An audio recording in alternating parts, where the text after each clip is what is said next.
joined us on board. Good morning and a very warm welcome on your Virgin Australia flight.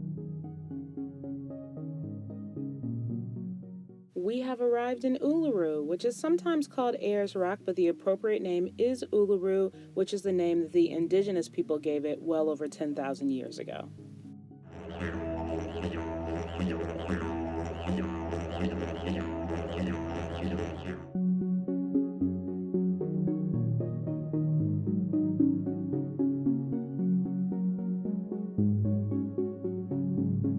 And our patio.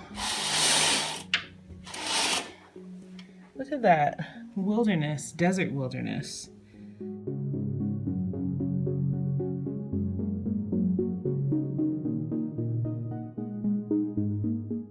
We got settled, left our room, hopped in a van to head to the Uluru and Kata National Park to see the massive rock in person.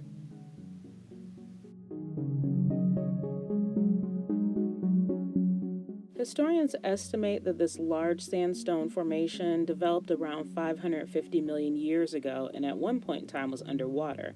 But for the people that are from this community originally, this has a very spiritual meaning to them and they have high reverence for it. So they ask that visitors don't climb on it but rather walk around it. It takes about 2 hours to get all the way around. And we were able to enjoy the sunset and watch it change colors through the evening.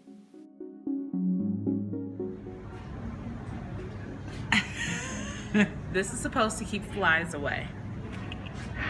I'm gonna buy a net ASAP. And you don't have a cork hat. You have this, the fly net. Oh, beautiful.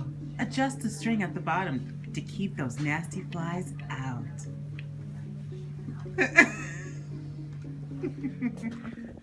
We're out on a morning walk around the resort and got on our fly mask because the fly situation is so real out here. When we went to the rock yesterday, it was just treacherous how many flies are out. And like even right now on this morning walk, it's 7:30 in the morning and like our shirts are covered in flies. But you don't have to deal with swatting them away from your face anymore because of the mask.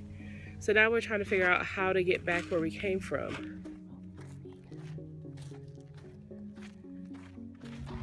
So I need you guys, hopefully you can see like how many flies are on her. While we were walking to breakfast, I just happened to catch this bird just as it was swooping in, and I thought it was pretty cool to catch it right as it was landing on its perch. And the next stop for us is that we were headed to breakfast, and then we were gonna go camel riding, which I was so excited about. We wanted to originally do this in Dubai, but didn't have time, but we had time for it in the outback. So she's scared to get on her camel. Just a little bit. They're just so tall. You're gonna be fine. I'm scared. I don't want to. I want a refund. This coming from the girl who's been screaming, I'm excited to do camels all night.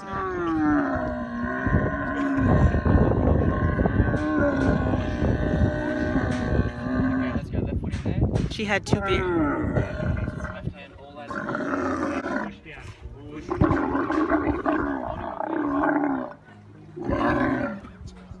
Wow. You did it!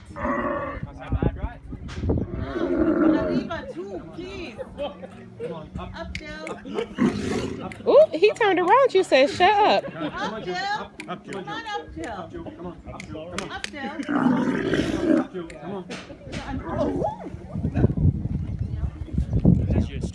Once my fear of the gurgling camel was set aside, we headed out and had a really great time just riding through the desert.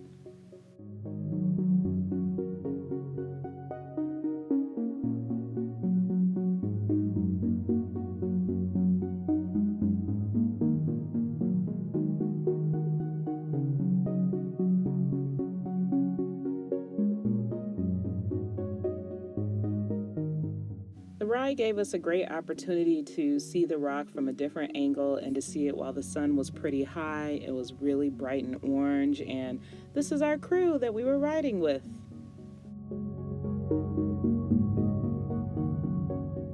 Later back at our resort, there were some women from the native Mutitjulu community there, and we also saw some of their artisans doing their traditional painting, and so I purchased a piece to bring home with me.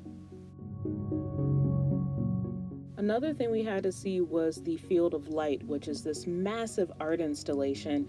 It's about 7 football fields wide, and it's all of these solar-powered lights that look like poppy flowers. They change colors, they have a rhythm to them, and it's just really a zen thing to see at night as the sun sets and then it's totally dark. All the colors and the vibrancy. Back at the resort, it was time for dinner, and kangaroo was on the menu, which apparently is just as common as beef or chicken here in the US, so I wanted to try it at least once. I'm gonna try the kangaroo meat tonight. Now, our waiter said that it's a bit on the gamey side.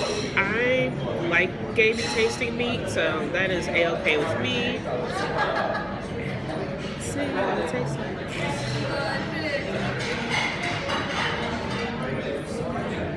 Got a little hop in my stomach. Oh my god, please. Ching. Worst joke ever. Honestly, tastes like beef.